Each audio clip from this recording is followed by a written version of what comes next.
selain daripada apa ni, za'faran ni memang bagus lah kan, macam Datuk sebut tu. Dia taklah, realitinya kajian kata dia bagus juga untuk tenaga dalaman dan luaran ni tu. Tenaga kelakian. Betul tu? Ni za'faran. Betul. Ha? Betul. Bukan kita nak jual ni za'faran ni tak ada brand. Tak ada brand. Tak ada brand. Tak ada brand. Tak ada brand. Apa nama,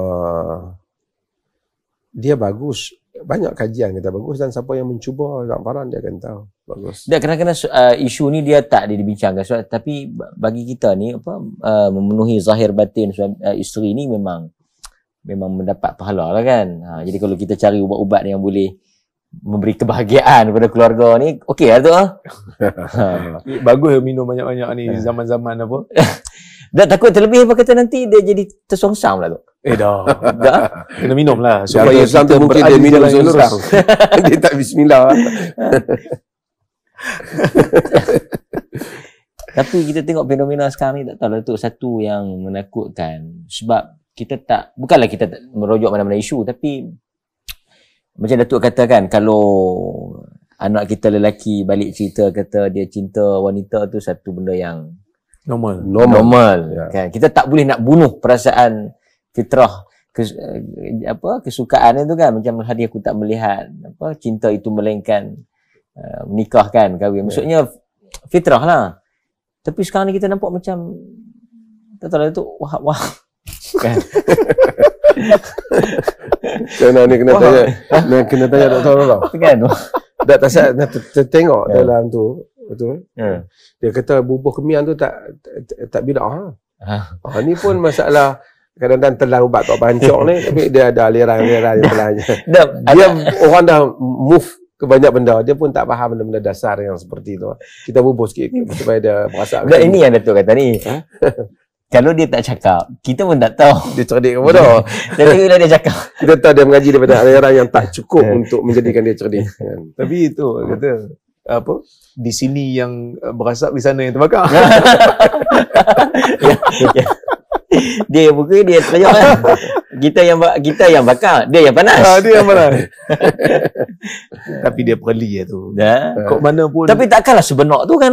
Tak boleh faham isu kemian dengan isu bid'ah kan. Ni bagi Dr. Rara jawab masa isu pun nama apa tadi? Tadi yang macam Abdul kan. Apa, Abdul Wahid suka mengukir sehingga dia ada kedai ukir. Abdul Wahab ada kedai muzik. Abdul Wahab ada kedai buruh. Tapi yang ni fenomena yang menakutkan tu. Pasal tak tahu. Bukanlah isu apa.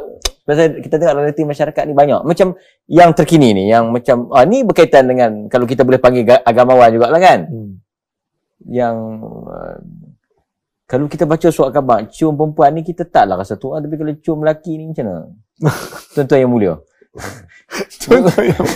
Boleh komen sikit tak tuan-tuan yang mulia? Dia Datuk Mufti selalu pesan pada kami kan. Dia kata kita sebut benda yang salah dari sudut agama, salah. Maksudnya kita tak nafi apa saja maksiat yang diharamkan oleh Allah dan Rasul, kita kena beritahu benda ni haram, benda ni salah. Tapi benda yang Datuk selalu pesan kat kami ni dalam grup Ustaz Buada kan, bila benda ni melibatkan individu secara spesifik kan, dan benda tu memang benda peribadi dan sebagainya, dan dia bukan berkaitan dengan public interest, bukan berkaitan dengan isu penyalahgunaan awam ke apa ke, kita kalau orang tanya just bagi tahu kalau benda tu sabit, kalau benda tu ada bukti, dia telah melakukan satu perkara yang haram. Tapi bukan untuk dijaja lah kan. Sebab itu siapa pun kalau isu mahkamah ke apa ke, memang kita orang kata apa, diingatkan sentiasa supaya kita tak main isu ni. Dulu pernah ada satu kes kan, tahun lepas ada satu kes yang mana ada orang yang videonya disebarkan dalam tempat yang tak sepatutnya. Drama angin. Kan. Tapi kami memang dia ingatkan oleh Datuk, jangan jadikan benda ni untuk kita dapatkan keuntungan peribadi. Kan kalau kita ingat benda ni syok nak main. Tapi benda-benda yang seperti ini kita kena ingat satu hari nanti takut-takut nanti orang akan buat benda yang sama pada kawan-kawan yang mungkin dekat dengan kita dan sebagainya. Sebab itu dalam isu yang baru-baru ni berlaku, kes di mahkamah yang dikatakan rayuan ditolak dan sebagainya tu, kita tak ulas secara panjang. Kalau orang tanya kita pun, kita kata kalau benda tu sabit, memang terbukti dia buat, mahkamah salah menjatuhkan, dia salah adalah salah, tapi benda tu bukan untuk dijaja, benda tu bukan untuk diperli, benda tu bukan untuk dijadikan satu modal lah, sebagai modal untuk kita menang pada orang lain. Ini bezanya bila mana ada orang kita ataupun orang yang pernah diasosiatkan dengan kita dihukum oleh mana-mana fatwa, kan? Ada orang yang menangguk di tempat di air yang keruh bila mana dia pernah dengar kuliah kita, bila mana dia pernah bergambar ke Perlis, pernah bergambar dengan kita, tiba-tiba dia kata dia ni sesat sebab dia punya circle begitu. Apa kaitan dengan circle? Kalau orang tu hentam Abu Hanifah, kita di Perlis tak pernah hentam Abu Hanifah. Kita tak pernah petikai tentang ketokohan Abu Hanifah. Kita angkat Abu Hanifah. Ada seminar Datuk Mufti anjurkan, menceritakan tentang kebaikan mazhab Hanafi ataupun keistimewaan mazhab Hanafi, mazhab Syafi'i. Seminar, bentang paper, panggil tokoh-tokoh. Jadi nak kata sebab circle mana yang you maksudkan? Sebab kalau kita tengok di komen-komen, kebanyakannya menyalahkan Perlis dan sebagainya. Ini benda yang tak adil. Kalau betul you nak kirakan sebagai circle, kalau nak kira pakai circle ni, punca dia macam ni. Punca dia macam ni. Kita boleh kata orang yang dah dihukum salah, dihukum penjara sebab cabul lelaki, sebab cium lelaki, kita boleh kata ini circle mana ni. Tapi kita kata itu salah dia. Bahkan jelas-jelas dia tu dengan circle tu. Bahkan lebih jelas dia dengan circle tu. Jadi kita tak pernah kata ini circle dia lah punya sebab dia masalah dia. Itu peribadi dia. Kita tak main isu tu. Kita tak main isu tu. Ini masalah. Ini kita, alhamdulillah, kita harap kita semua disiplin dalam hal ni. Apa yang berlaku pada tadi lah cerita Wahab kan apa ni dah jadi terkenal dengan nama tu kan. Tapi ialah ini pun satu tabiat je, nak bunuh orang guna karakter assassination. Assassinate orang punya karakter. Bukan atas hujah. Bukan atas hujah. Yalah, kalau ada benda kesalahan begitu dia boleh bawa ke pihak pentadbiran apa kan, tapi bukan cara dia memalukan benda dalam personal yang seperti itu. Dan kita tak berminat dalam hal yang seperti itu kan. Dan agama menyuruh kita menutup kan, man satara musliman satara Allah yaumul qiyamah. Satarahullah yaumul qiyamah. Siapa yang tutup aib orang muslim, Allah tutup dia pada hari kiamat. Dan kita semua ada aib, dan Allah Subhanahu Wa Taala telah tutup aib kita, dan kita tak payah buka aib orang lah. Cuma kita kalau nak buka ni, kita buka benda-benda yang membabitkan kepentingan awam. Baca hadis palsu, dia kena beritahu.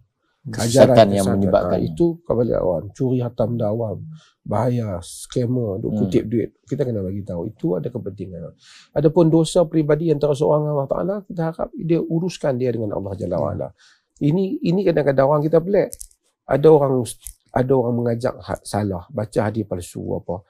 Kita tegur dia, kata, kenapa nak pergi tegur di public? Kan? Habaklah terus daripada kau tu. Kenapa nak cari salah dia kan? Tapi bila main kes macam ni, dia pula tolong sebar. Kes yang peribadi. Ini dia salah tarbiyah, salah fakta agama yang dihidangkan, salah maklumat agama, disiplin agama yang diberi. Isu peribadi tutup. Isu awam, masuk tutup isu peribadi, maksud Datuk tutup isu peribadi itu maksud apa? Maksudnya isu peribadi tak payahlah kita nak pergi canangkan. Ada dalam Muwatta' Malik, apabila Sayyidina Umar pergi tengok rumah yang bunyi, ada bunyi yang kuat. Umar kata mereka semua minum arak. Tapi Abdul Rahman bin Auf yang ikut, Umar kata, tanya dia apa pendapat. Raitu ataina ma nahallahu anhu.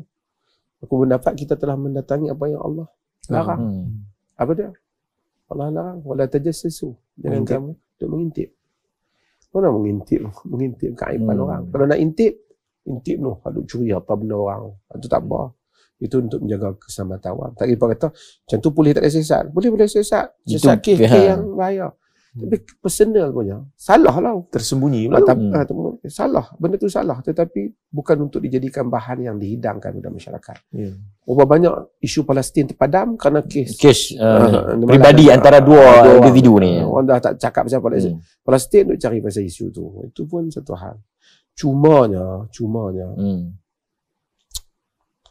isu bukan cuma isu lelaki dengan lelaki ni, ini juga nak dilihat secara serius dalam masyarakat kita. Secara umum tajuk ni lah. Tapi umum lah. Maksud ini benda yang dilaknat ni dosa besar. Kadang-kadang kita dapat macam tu lah berita ni aduan isteri-isteri. Maksudnya yang dah beristeri. Yang dah beristeri pun dah keluarga. Ada pula pasangan lelaki dia. Jadi ni sebab tu agama ni banyak benda dia agama ajak kita supaya disebut penampilan lelaki, dia suruh lelaki tampil seperti lelaki, janggutnya, cara lelaki pakaiannya memang dilarang. Ada yang kata dia macam dia satu benda yang natural tu, dia memang tak, benda tu develop sebab kita biarkan persekitaran tu, ada kajian, ada tesis yang dibuat. Masa duduk di kampung okey je, pergi duduk universiti, bergaul dengan kelompok tu, dia jadi macam tu. Saya ingat Datuk ada komen kan pasal Datuk kata saya ni tak apalah suka sangat sekolah yang laki-laki saja ni. Ya. Sebab tu tapi orang nampak kata macam pencampuran tu tak bagus pula macam mana tu? Agama sebenarnya tak ada lah agama ni terlalu rigid macam tu. Kita tawaf pun tak ada sesi perempuan sampai sesi lelaki dalam agama. Nabi tidak serigid itu. Ada macam hadis yang tadi kita sebut tadi, hadis yang diriwayatkan oleh Ibnu Majah. Nabi tengok dia bercinta. Nabi kata la yuralil mutahabbain mislun nikah. Orang yang cinta Nabi kata tak ada lain Nabi nikah. Maksudnya Nabi tak kata jangan bercinta. Nabi kata Nabi kalau bercinta nikah lah. Ya yang ni lah yang lelaki perempuan lah. Lelaki perempuan lah, bukan cinta dengan sama-sama lelaki semua. Tapi kadang-kadang tu kita kata kita anti LGBT kan. Dan memang kita anti pun. Tapi kadang-kadang kita tak sedar kita menyuburkan. Sebab apa? Sebab contoh baru ni ada satu video viral dekat sekolah, anak-anak kecil kita yang lelaki dipakaikan tudung dan dibuat bahan jenaka. Dipentas-pentas lawak dalam TV, menormalisasikan watak lembut untuk bagi orang ketawa. Ini benda-benda yang sepatutnya kita kena lihat balik. Maksudnya pelawak-pelawak ni ataupun guru-guru di sekolah, pelawak-pelawak yang berada di orang kata apa, pentas hiburan, kena memikirkan tanggungjawab sosial. Dulu kita ada lawak-lawak P. Ramlee, yang mana P. Ramlee buat lawak dia tak ada lembut-lembut ni. Tak ada pula dia buat watak-watak lelaki jadi perempuan tak kan. Tak ada. Jadi kritik sosial melalui lawak tu berkesan, tapi jangan sampai pada tahap menormalisasikan benda-benda yang menjurus ke arah LGBT ni. Benda ni itu garis panduan kita tadi tu, kita sebut tu. Dia isu dia kadang-kadang daripada dulu orang Melayu ni, mana Kenuri. Ada Gazapati yang nak sebut yang kata perempuan darai duk pergi menari, duk tepuk tangan. Sebenarnya kita tak boleh. Benda haram kita duk. Kadang-kadang orang duk berlakon jadi perempuan kan, kita pula duk sonok kat bawah. Tak boleh. Kita tengok kita kena tegur. Jangan tegur. Hatta dalam didikan tarbiyah anak-anak kita tak boleh. Anak lelaki syok pergi pakai gincu apa. Kita tak boleh kata bro gelak ambil gambar lagi, tak boleh. Kita jangan suburkan benda-benda yang macam tu. Dan ni ialah platform yang ramai orang tengok kat malam ni kan. Kita nak tegur jugalah pada kadang-kadang kartun-kartun untuk anak-anak ni. Ada juga karakter-karakter lembut ni walaupun tak banyak. Aku tak silap apa ni, ada kartun yang anak-anak kita duk tengok yang ada watak Abang Sally lah apa kan. Sepatutnya watak tu ditiadakan lah. Kerana isu ni tak tahu lah masih ada ke tidak. Tapi masa anak-anak kita kecil dulu pun duk tengok lah watak Abang Sally ni watak lelaki yang lembut. Dan benda tu dihidangkan pada anak-anak seolah macam benda tu normal. Dia menanamkan dalam benda tu tak salah. Ya. Jadi benda ni sepatutnya kita kena bantah. Sebab anak-anak kecil duk tengok benda tu, dia jadi satu macam benda yang dah dimasuk dalam otak, benda tu macam subtle message, tak ada masalah. Sepatutnya dia beritahu benda ni salah ni. Abang Sally kena jadi gagah sebab lelaki kan. Saya pun tak tengok lah siri-siri tu, tapi ada duk tengok 1-2 siri yang memang ada watak tu.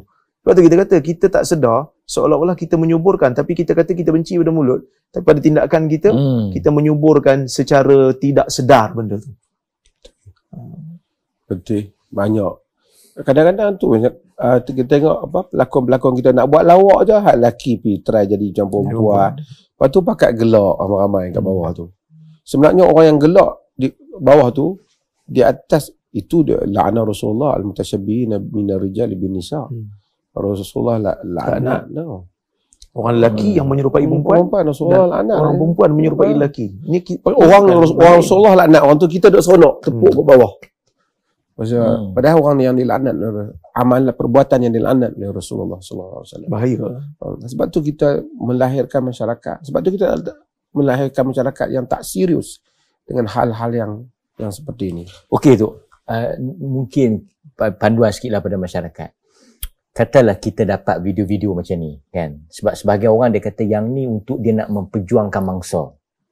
Sedangkan kita pun tak tahulah siapa yang pemangsa, siapa yang mangsa kan.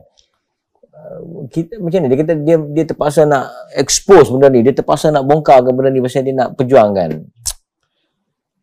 Anda tengok sebahagian benda ni kerana hasad dan persaingan saja. Kalau betul-betul hak mangsa, hak betul-betul hak dosa tu, kau nak perjuang tu. Hak sebarkan hadis palsu, hak maki orang dalam ceramah, hak ajak benda-benda yang salah di segi agama. Yang tu kau berjuang habis-habisan. Tapi kau nak pergi kutip benda-benda yang orang tak tahu, kemudian kau nak bubuh dalam media sosial supaya orang tahu aib orang tu. Wah apa? Kalau betul satu orang tu jadi mangsa, dia pergi buat report polis. Biar polis selesai. Polis selesaikan benda. Ya. Bukan dengan menyebarkan benda yang tersembunyi. Kadang-kadang kita tengok yang buat macam tu pun dia pun ada. Tapi kebanyakan orang yang buat pada orang macam ni lah. Bukan kita sokong yang buat amalan tu. Salah tak salah. Datang your day, hari dia. Yang mana hari dia Allah akan buka pula kan. Siapa yang buka aib orang, Allah akan buka aib dia. Hadis dalam Tirmizi. Man tatabba'a awratin nas. Siapa yang mengikut-ikut kesalahan orang ni yang tersembunyi fi baitihi. Sekalipun dia buat benda tu di tengah rumah dia, tetap Allah buka dia. Allah akan rincikan nanti pula. Fadahahu. Allah Ta'ala akan bongkarkan pula. Kamu sekarang dengan media sosial yang cepat. Kadang-kadang dia mungkin nak angkat orang bab tu, Allah buka bab dia lagi dahsyat. Bab keuangan orang lah, bab apa lah. Lagi dahsyat. Jadi kita semua ada aib. Tak ada orang yang tak ada aib. Semua kita aib peribadi kita minta Allah tutup. Sebab Allah Ghaffar, Ghafur. Kita istighfar dengan maksud tu minta tutup. Kalau benda tu terbuka tak ada masalah. Contoh. Bila dia menunjukkan isyarat lucah dalam masjid, terbuka, live, ada diungkapkan perkataan di khalayak. Itu orang yang mujahir. Kullu ummati mu'afa illa al-mujahirin. Umatku semua Tuhan pun mujahir. Mujahir ni orang yang ni lah. Dia bangga pula. Dia bangga dengan maksiat yang dia buat. Yang tu kita tegur lah. Itu dia punya pasal. Dia sendiri pergi buat benda aib tu, dia khalayak ramai. Kau yang buat. Tapi kalau benda dia suka tutup, buat apa kita nak pergi buka? Tapi daripada dulu Datuk mana Dr. Rora kan, dia buat muka, gambar, tulis macam-macam. Tapi kita tak jawab balik dengan benda yang rentak yang sama kan, macam-macam. Walaupun kita tahu ada benda personal. Ada personal sampai kita orang cerita. Kan Dr. Rora dengan dia buat macam-macam lah, dengan kulit apa, body shaming apa semua. Datuk macam-macam lah poster yang dibuat. Tapi kita tak jawab balik rentak tu. Itu bukan perjuangan kita. Perjuangan kita supaya orang mematuhi syariat. Kita pun sebagai manusia kadang-kadang memanglah nak tergelak juga bila tengok berita-berita tu dah mai kat kita, kat media sosial tu. Memanglah nak tergelak kadang-kadang. Mereka punya macam-macam mangkang lah orang kata orang ni kan, macam-macam kan. Nak tergelak lah juga. Dia punya akal tu kan. Nak cerita kreativiti orang, semua orang tu. Tapi itulah. Sebenarnya kita pun kena terima kasih banyak kat Datuk juga. Sebab Datuk banyak bagi pesan kat kita, bagi ingat kat kita, jangan kalau ikut lajak kita nak bagi je benda ni kan. Pasal orang pernah pukul kita, kita pun rasa geram juga. Tapi bila kita bila nak tengok benda tu, tak, kita dapat buah pun kita nak pukul balik. Ini bukan medan kita kan. Ini bukan bahan untuk kita main. Bahan hujah jawab hujah. Kalau nak jantan hujah. Kalau kita nak puja nak main cerita drum dulu. Dahsyat. Ni cerita hak baru ni. dah mahkamah putuskan semua orang tahu ni kan. Isu gelaran. Oh, dia hamba Allah tu pernah nak cabar nak mai ke Perlis nak berdebat dengan kita. Berdebat dengan kita dan bawa kereta. Perkataan dia kepada kita dahsyat-dahsyat. Tapi kita kalau kita nak buat model, kalau kita nak buat model, kita kata itulah, kalau itulah, atau kita nak buat model itulah. Siapa yang kata kami Allah Ta'ala hukum jadi macam tu lah. Itu karamah. Itu semua kita tak mau. Kita tak mau. Itu isu pribadi dia, jenayah pribadi dia, dia pun dah dapat hukuman. Dia pun dah dapat hukuman. Orang yang dizalimi memang betul-betul bawa ke mahkamah. So kita tak payah masuk campur. Dan kita tengok media-media rasmi macam page rasmi dah tu pun tak up. Oh, dah. InsyaAllah tak. InsyaAllah kita pesan orang. Walaupun yang ni kita bola tanggung. Kalau bola tanggung. Tapi bayangkan, di atas. Alhamdulillah kita harap semua orang sunnah faham di atas benda yang sama. Perjuangan asas. Perjuangan kita yang sama. Walaupun kita nak kira, kalau benda tu berlaku pada ustaz-ustaz sunnah, saya nak ingat gendang ayah. Kan? Tapi kita tak disiplin. Nabi kita hanya berlawan idea.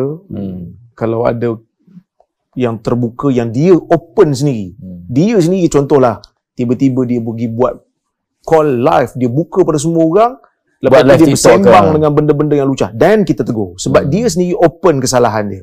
Tapi kalau dia bercakap dua orang kan, tak ada orang tahu, kalau kita tahu pun kita terus direct dengan dia lah kan, sebab benda tu tak terbuka. Benda tu salah, benda tu dosa. Sekarang ni teguran yang kita buat ni sebab dia sebut benda tu di public kan. Yang hadis-hadis apa yang dibaca di public, amalan-amalan ketua tu di public. Kalau dia buat tertutup, kita pun akan tegur dia tertutup. Dia baca di public. Kita kena beritahu public hadis tu tak betul. Ulama hadis yang mana duk melazimi ataupun membaca hadis palsu ni, dia senaraikan nama depa. Dan kita rijal. Pasal apa? Nak elakkan orang. Kalau jumpa dia ni lagi punya nama, jangan ambil lah hadis dia. Bayin amrahu linnas kan. Ulama hadis kata, jelaskan kedudukan perawi-perawi yang baca hadis palsu ni pada manusia supaya orang tahu. Ijlis makna kan. Ijlis makna naqtafillah. Duduk bersama kita mengumpatkan Allah. Ini mengumpat ni bukan mengumpat dia. Setakat dia punya apa? Dia punya kekeliruan ataupun fakta-fakta hadis yang palsu. Taklah mengumpat.